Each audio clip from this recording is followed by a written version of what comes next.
एक बार की बात है।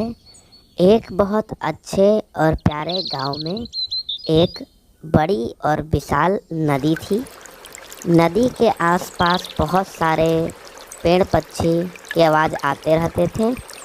उस गांव में एक घर था जिसमें एक पति और एक पत्नी रहा करते थे। पति का नाम था राजू और पत्नी का नाम था सीता। राजू रोज सुबह और शाम ऑफिस जाता और आता। राजू को बोट से ही जाना पड़ता था। राजू एक दिन सुबह सुबह अपने गांव में गाड़ी खरीदने को गया। गाड़ी खरीद के राजू अपने घर वापस आ ही रहा था। जब वह अपने घर आया तो उसकी औरत सीता ने कहा कि ये क्या, आप गाड़ी ले आए, पर आपको तो ऑफिस रोज गाड़ी से नहीं जाना है ना। इतना सुनकर राजू तुरंत गाड़ी वापस करवाने ले जा ही रहा था। राजू ने सोचा इस गाड़ी को बोट ही बनवा लेंगे। राजू जब वहां पहुंचा तो उसने दुकानदार से बोला कि आप ये गाड़ी को बोट बना दीजिए, मुझे गाड़ी से ऑफिस नहीं बोट से ऑफिस जाना है। फिर दुकानदार ने जवाब दिया, मैं इसे बोट नहीं बना सकता, तुम इसे कहीं और बोट बनवा लो, नहीं तो तुम मुझे ये बेच दो। इतना सुनकर राजू ने सोचा कि मैं इसे ले जाऊंगा घर। तो वहां से राजू फिर घर आ गया। क्या हुआ, आप वापस आ गए? क्या उसने गाड़ी को बनाने से मना कर दिया क्या?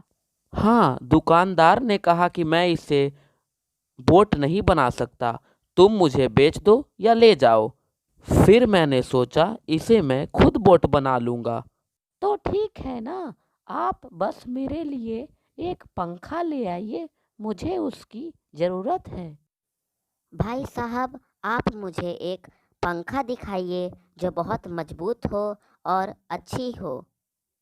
ये लो भाई साहब, सस्ता और एकदम मजबूत पंखा जो आपको एक बार में ही हवा से बातें करवाएगी।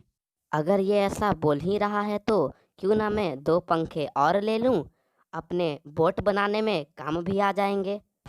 पंखे तो ले लिए, अब चलो जल्दी घर चलते हैं। ये क्या, मैंने तो एक ही पंखा मंगाया था, आप 3 ले आए। अरे, 2 मेरे लिए, 1 तुम्हारे लिए। ये देखो, 2 दिन तक मैंने मेहनत किया और मेरा बोट तैयार है। तो चलिए जी, अब इसको चला के तो दिखाइए। ठीक है।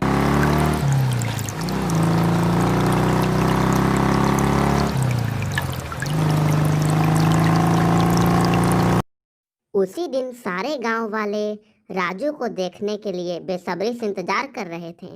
जब राजू किनारे पे आया तो गैराज वाले मिस्त्री ने उससे कहा, तुमने ये कैसे बनाया? तुम भी ये बना सकते थे, पर तुम्हें घमंड ही कुछ ज़्यादा है। तुम क्या बनाओगे? सुबह में राजू ने मेरा खूब अपमान किया है, अब मैं बताता हूँ उसे अपमान का बदला क्या होता है।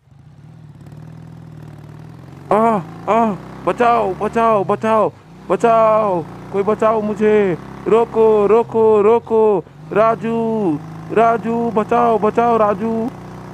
रुको, मैं बताता हूँ, रुको। ऊपर से 3रा नंबर स्विच दबाओ, जल्दी जल्दी। मुझे माफ़ कर दो राजू, मुझे माफ़ कर दो। मैं वादा करता हूँ आगे से कभी घमंड नहीं करूँगा और दूसरों की हमेशा सहायता करूँगा। इस कहानी से हमें यह सीख मिलती है कि हमें कभी घमंड नहीं करना चाहिए। और आप अगर हमारे चैनल पर न्यू हैं तो चैनल को सब्सक्राइब करके पास में बेल आइकन जरूर दबाएं। और अगर आपको ये वीडियो अच्छा लगता है तो लाइक करके कमेंट करके जरूर लिखें वाओ।